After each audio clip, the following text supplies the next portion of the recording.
प्रायोजक है Saluja auto furniture world, Shivam hotel restaurant cum bar, north point school, Balaji fashion और Aarti and sons.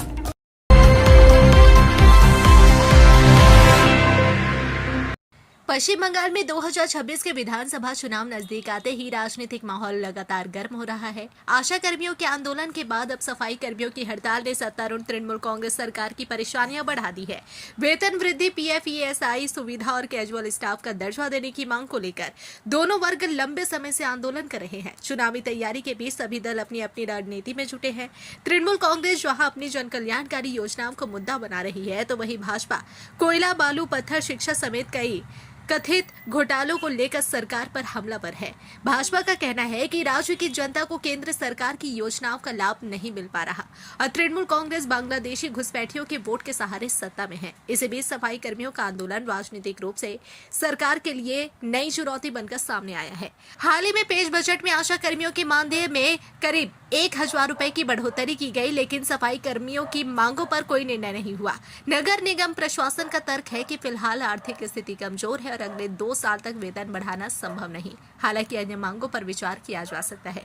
हड़ताल का असर आसनसोल में साफ दिखाई दे रहा है। कई इलाकों में कचरे के ढेर लग गए हैं, जिससे लोगों को गंदगी और दुर्गंध का सामना करना पड़ रहा है और जनजीवन प्रभावित हो रहा है। मामले को लेकर विपक्ष ने भी मोर्चा खोल दिया है। भाजपा, कांग्रेस, सीपीएम अलग अलग जगहों पर प्रदर्शन कर रहे हैं। कहीं सड़क पर पड़े कचरे को साफ कर विरोध जताया जा रहा है, तो कहीं नगर निगम का घेराव कर प्रशासन पर दबाव बनाने की कोशिश हो रही है। भाजपा के पश्चिम वर्धमान जिला अध्यक्ष देवतनु भट्टाचार्य और राज्य नेता कृष्णेंदु मुखर्जी ने सरकार पर निशाना साधते हुए कहा कि सफाई कर्मियों ने वेतन बढ़ाने, पीएफ और कैजुअल स्टाफ का दर्जा देने की मांग रखी थी। मेयर विधान उपाध्याय के हवाले से कहा गया कि अब निगम की वित्तीय स्थिति ऐसी नहीं है कि अगले 2 वर्षों तक बढ़ोतरी की जा सके। पीएफ खातों के बनाए जाने की बात भी कही गई, मगर अब तक उसमें राशि जमा नहीं हुई। कृष्णेंदु मुखर्जी ने सवाल उठाया कि जब कर्मचारियों के वेतन से पीएफ की कटौती हो रही है, तो जमा राशि कहाँ जा रही है। उन्होंने चेतावनी दी कि यदि जल्द समाधान नहीं निकला तो भाजपा बड़ा आंदोलन करेगी। उन्होंने कहा कि पूरा शिल्पांचल कूड़े से भरता जा रहा है और इसके लिए सत्ताधारी तृणमूल कांग्रेस पूरी तरह जिम्मेदार है। যে আন্দোলন তারা করছেন আজকে 9 দিনে পড়ল। আসানসোল শহর একটা মানে দুর্গন্ধময় জঞ্জালের স্তূপের উপর আসানসোল শহর রয়েছে। কোনো ওয়ার্ড বাকি নেই, কোনো জায়গা বাকি নেই যেখানে জঞ্জাল পড়ে নেই। রাস্তার উপর জঞ্জাল উপচে পড়ছে, সেগুলো সরাবার কোনো ব্যবস্থা নেই। নাগরিক পরিষেবা ব্যাহত, ত্রাহি ত্রাহি রব উঠেছে আসানসোল শহর জুড়ে। এবং সবচেয়ে দুর্ভাগ্যপূর্ণ বিষয় হচ্ছে এর মধ্যে মাধ্যমিক পরীক্ষা চলছে। এই জঞ্জাল পার করে সব পরীক্ষার্থীদের পরীক্ষা দিতে যেতে হচ্ছে, প্রত্যেক দিন দৈনন্দিন কাজকর্মে সবাইকে বেরোতে হচ্ছে।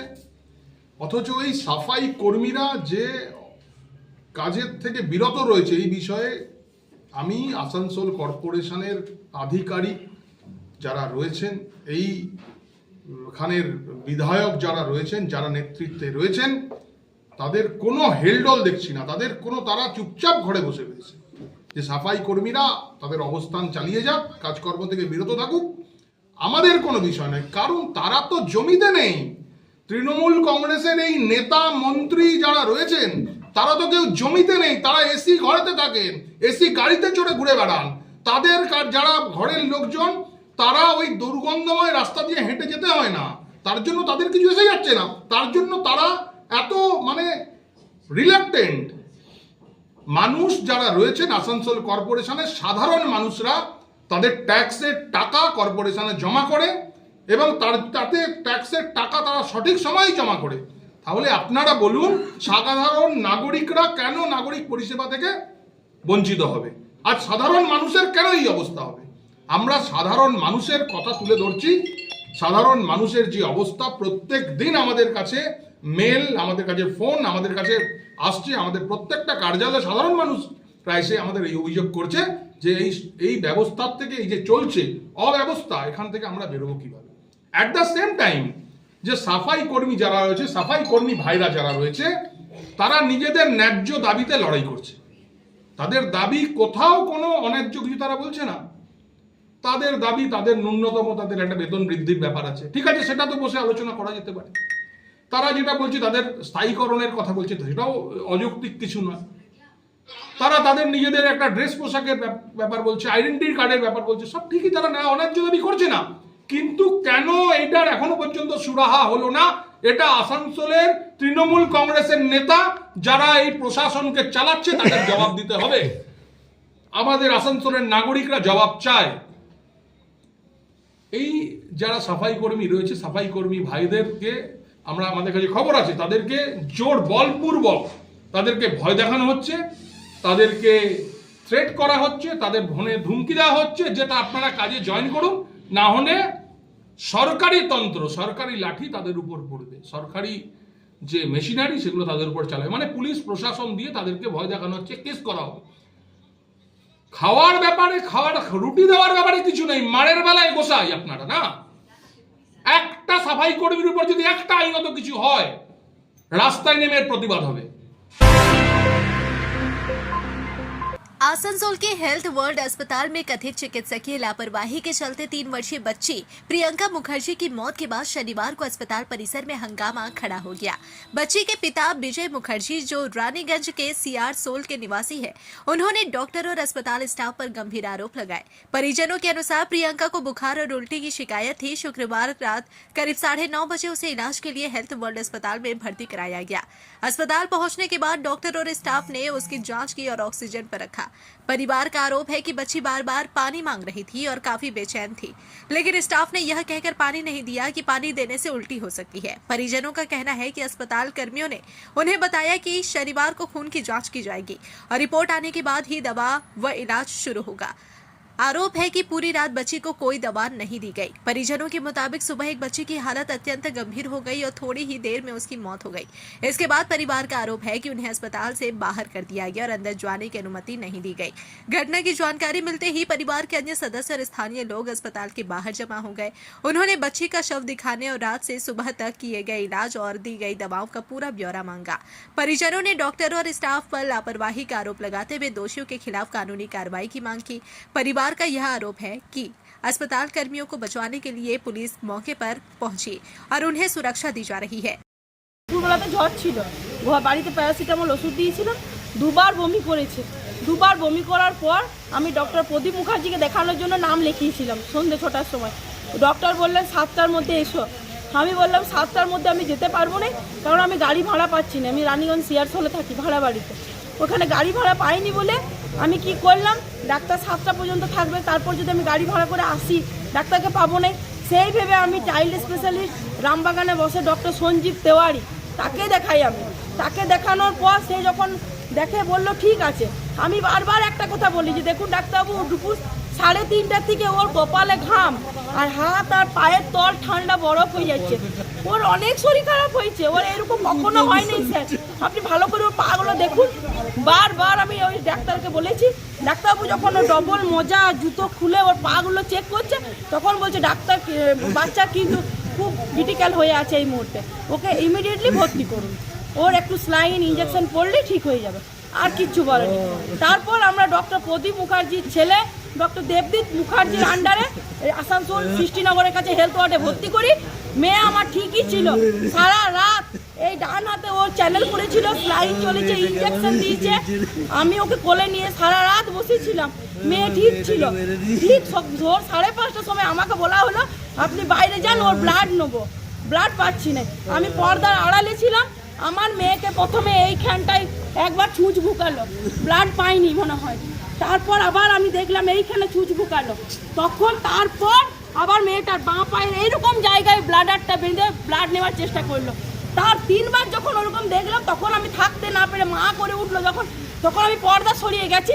আমাকে তোমার পাশের সিস্টার বলছে আপনাকে ডেকেছে, যে আপনি এসেছেন, আপনাকে ডেকেছে। তখন আমি বাচ্চা এমনি এমনি করে আমার মেয়ে কাঁপছে আর কাঁদছে, তখন আমি আমার হাজব্যান্ড নিচে ছিল, আমি ওকে ফোন করতে যাচ্ছিলাম। যেই আমি মোবাইলটা হাতে নিয়ে আমি হাজব্যান্ডকে ফোন করব, আশেপাশের সিস্টারগুলো যারা ওখানে ব্লাড টেস্টের ওখানে ছিল, সাথে ডক্টর আমাকে বলছে আপনি ভিডিও রেকর্ডিং করছেন, আমাকে এইভাবে প্রশ্ন করে। আমার মেয়ের ওই অবস্থা দেখে পড়ে আমি কাঁদতে কাঁদতে হাজব্যান্ডকে ফোন করি, হাজব্যান্ডকে নিচ থেকে যেতে দেয় না। ওইরকম অবস্থায় আমাকে আমার মেয়ে আমার কোলে না দিয়ে গাড়ি ধরে আমাকে বাইরে বের করে দিয়েছে, বলেছে ডাক্তাররা এখন ওকে রেখেছে, ডাক্তাররা কিছুক্ষণ রেখে পরে দেখবে, তারপর আপনাদেরকে ডাকবে। এখন কি চান? এখন আমি ওই যে যারা ইঞ্জেকশন দিয়েছে, যারা টিপে ধরেছিল আমার ওই ফুলের মতো মেয়েটাকে, আমার ওই 3 বছর 1 মাস বয়স ওই মেয়েটাকে ইঞ্জেকশন দিয়ে ওরা মেরে দিয়েছে। এবং আমি যে দেখতে চাইলাম মা হয়ে, আমাকে একবার কাছে যেতেও দিল না। এখনো পর্যন্ত দেখতে দেয়নি। এখনো পর্যন্ত আমি আমার মেয়েটাকে পাইনি। 2 ঘন্টা 2.5 ঘন্টা হয়ে গেল। এখন কি বলছে হসপিটাল ম্যানেজমেন্ট, কি বলছে আমার আপনাদের? সাথে আর কোনো কথা হয়নি, তবে ওদের হাব ভাব দেখে মনে হচ্ছে মেয়েটা আর আমার নেই। भाजपा के राज्य स्तरीय नेता कृष्णेंदु मुखर्जी ने कहा हेल्थ वर्ल्ड अस्पताल में डॉक्टरों से ज्यादा बाउंसर नजर आते हैं। उन्होंने आरोप लगाया कि अस्पताल में सत्ताधारी दल के कुछ नेताओं का प्रभाव है और उनकी देखरेख में कई गलत काम होते हैं। उन्होंने कहा कि उनकी पार्टी मृत बच्ची के परिवार के साथ खड़ी है और हर संभव सहायता करेगी। घटना के बाद इलाके में तनाव का माहौल बना हुआ है। परिजनों ने मामले की निष्पक्ष जांच और दोषियों के खिलाफ सख्त कार्रवाई की मांग की है।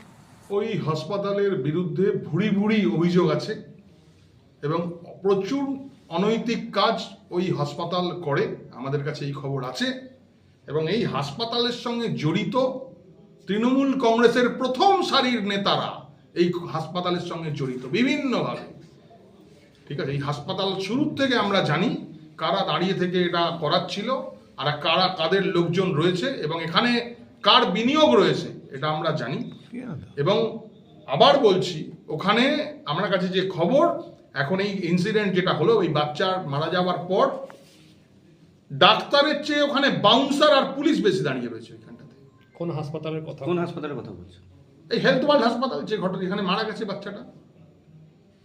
তো এখন আমরা ওখানে নজর রাখছি পরিস্থিতির উপর। আমাদের ওখানে লোক গেছে, আমরা দেখছি। ওই পরিবারটার সঙ্গে আমরা যোগাযোগ করার চেষ্টা চলছে। পরিবারটাকে অভিযোগ করা থেকে বিরত রাখার একটা ব্যবস্থা হচ্ছে। সমস্ত পুলিশ প্রশাসনের কর্তারা ওখানে হাজির হয়েছে, এটাও আমি খবর পেয়েছি। আমরা বিষয়টার উপর নজর দিচ্ছি, কঠিন নজর রয়েছে আমাদের। আমরা দেখে নিচ্ছি যে কী করা যায়। পরবর্তীকালে ওই পরিবারটার পাশে আমরা আছি। যদি আইনত কোনো কিছু সাহায্যের দরকার হয় এই পরিবারটার সঙ্গে আমরা ভারতীয় জনতা পার্টি লিগাল সাপোর্ট তাদেরকে দেব। মায়ের একটা অভিযোগও ছিল, হসপিটাল কর্তৃপক্ষ ভালো করে বিহেভ করেনি আর মিসবিহেভ করেছে। আমি বারবার একটা কথা বলছি, ওই হাসপাতালের বিরুদ্ধে একাধিক এইরকম অভিযোগ আছে। আজকে যে অভিযোগ আপনি বলছেন এটা প্রত্যেক দিনের ঘটনা। এই হাসপাতালের বিরুদ্ধে এইরকম অভিযোগ ভুরি ভুরি অভিযোগ রয়েছে। তার কারণই হচ্ছে এই হাসপাতালের কাজ হচ্ছে মানুষের সেবা করা।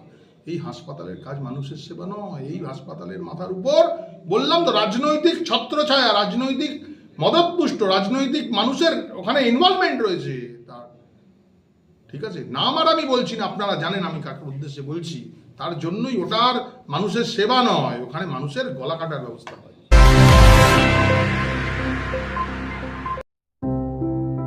त्योहार हो या कोई खास ओकेशन, अब तैयार हो स्टाइल के नए रंग में। Balaji fashion Asansol, GT road, Subhash institute के सामने।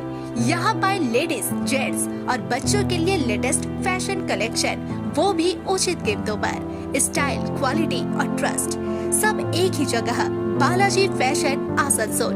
कॉल करें अभी 0341 23000170। चांदा मोड़ स्थित प्रतिष्ठित अंग्रेजी माध्यम के आसुसोर नॉर्थ पॉइंट स्कूल में नर्सरी से क्लास 9वीं और 11वीं के लिए प्रवेश खुला है। ऑनलाइन नामांकन की भी सुविधा। स्कूल में सारी आधुनिक सुविधाएं उपलब्ध हैं। Air condition computer lab, air condition auditorium, swimming pool, पूरे स्कूल कैंपस में सीसीटीवी निगरानी, स्कूल ट्रांसपोर्ट की भी सुविधा। संपर्क करें आसुसोर नॉर्थ पॉइंट स्कूल में। নতুন বাড়ি কি করে সাজাবো বুঝতেই পারছি না, পেয়ে গেলাম থ্যাংক ইউ ফার্নিচার ওয়ার্ল্ড। চলো দেখি এখানে কি কি বিশেষ আছে। ডাইনিং টেবিলও অসাধারণ, ক্লাসিক থেকে শুরু করে একদম মডার্ন পর্যন্ত। ড্রেসিং টেবিলের সম্ভার, ওয়াও এত ডিভান্স। সোফা সেটের অ্যাট্রাকটিভ কালেকশনস, উফ আর পাচ্ছি না, কোনটা নেব? সবই একই অপরের চেয়ে দারুণ। ফার্নিচার ওয়ার্ল্ড, আকর্ষণীয় ফার্নিচারের দুনিয়া। सिटी टुडे न्यूज के प्रायोजक है Saluja auto, furniture world, Shivam hotel, restaurant cum bar, north point school, Balaji fashion और आरती एंड सन्स।